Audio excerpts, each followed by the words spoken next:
for a ride for 400 miles. That's right. Besides that, I don't have time to talk to you. Can Jeff Gordon get his first win of the year?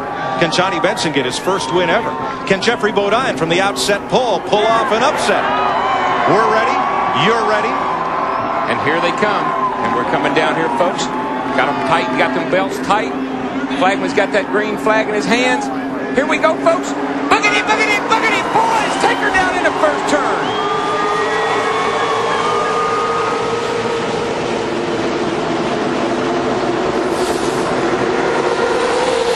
Jeff Gordon on the start of the race in the 24 car, he looked like he almost got knocked below that yellow line. You heard Jeff Hammond in the pre-race talk about the out of bounds. You can't be below that yellow line anywhere around this racetrack. And the thing about it is you can't be patient if you're middle of the pack back. You've got to get up in there and get after them because you want to get with some cars that are fast. 2 wide, middle of the pack, 3 abreast in the back of the pack. This is the eye of the storm. That's what you got to watch for right there. That's where the action is. And this racetrack is wide enough to run 3 wide. It's wide enough to almost run 4 wide on the backstretch. The problem is on the exit of the corners, it's like running into a funnel. The racetrack narrows up. Here they come as they exit off the corner. And what happens is the cars move around. When there's this many cars around each other, the wind is buffing the car around. You're 3 wide. The wind catches the front of your car, lifts it up, and into the car outside of you go. And the longer we go on the run, everybody's on fresh tires right now, full of fuel. The longer we go into a run, the front end will want to turn less and less on the exit of the corner. That's when you get in trouble. And what you'll find right now is all these drivers will work with each other right now. They'll squeeze up and let you in because they're all packed up there together. But as they start to spread out a little bit, you can't do that. Tony Stewart, who completed only a couple of laps in February due to a blown engine, spins to the infield in the back straightaway. Caution on the speedway. Now, gentlemen's agreement, we do not race back. There's no rule that says you can't race back, but you can hack a bunch of guys off if you try to pass them. Didn't tell this back. And here they come racing down there like the green flag's still out. Kevin Harvick leads the second lap and passes under the yellow flag, and the field will slow from 180 down to 70 miles an hour. Now, February, Tony Stewart only ran 2 laps because of losing an engine. Here he's wrecked before they even get to lap 2.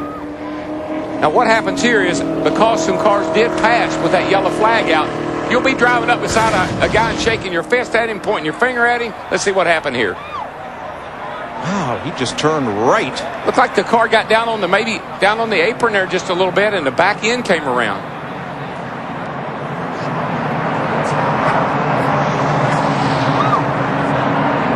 Perhaps repairable damage, perhaps not. Oh, he got hit. Yeah, there you go. Was that Jeff Burton behind him? And that's Matt Kenseth in the 17 car that they got together as well. I was starting to say that he almost had to get hit from what we saw initially. Trouble. That's what happens when you have to start near the back of the field. Let's ride with Tony Stewart just in front. He never knew. He didn't know what happened. Never lifted out of the throttle. He was just minding his own business. Got run over from the back. Now, Larry, the damage looks repairable, but these cars are massaged so much in the wind tunnel. Don't know if he'll be competitive. Now, there's Stewart to the left as you ride with Sadler.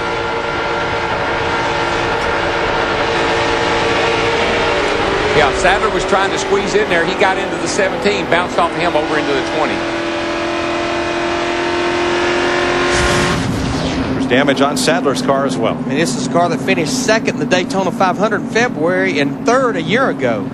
But yeah, aero is so important here. You want to keep that front end. It has to stay just as clean as possible. We have some of the guys at the back of the pack taking advantage coming to pit road. Ricky Craven comes in, Kyle Petty, Elliott Sadler, of course, with damage, Jeff Burton in the 99, and Matt Kenseth in the 17 as well that we saw was involved in that with Tony Stewart. And I don't care how minor it looks, Mike, when these cars crash at 190 miles an hour, it's a lot worse than it looks. Some of it's cosmetic like this, but you do chassis damage as well, particularly if you get into the fence. An airliner takes off at, what, 160 miles an hour? Would you want to take off when one that had damage looking like that? No thanks. Here you see they're going to take Tony Stewart, the 20 car, behind the wall, but you better believe these guys will go to work on this car. He comes in here 5th in points, and in the last 6 races, he scored more points than anybody on the circuit. Speedway, this is MRN Radio. Yeah, he had to be considered a pre-race favorite, but Daytona has not been kind to him this year. Out early in the 500, and now here he is out already in this race. Stewart left Daytona in February, 43rd in the point standings, and he has climbed to 5th. They were trying to push the car, and it just was so much damage you couldn't push it. So caution out at lap 2. I want to welcome those of you joining from the Dodgers-Cardinals game. We're at Daytona International Speedway for the Pepsi 400, and we're under caution at lap 2. Elliott Sadler and Tony Stewart, last year's runner-up for the Winston Cup Championship, colliding on the backstretch. Both drivers okay. Damage to both cars. Stewart behind the wall. Sadler stays in the race.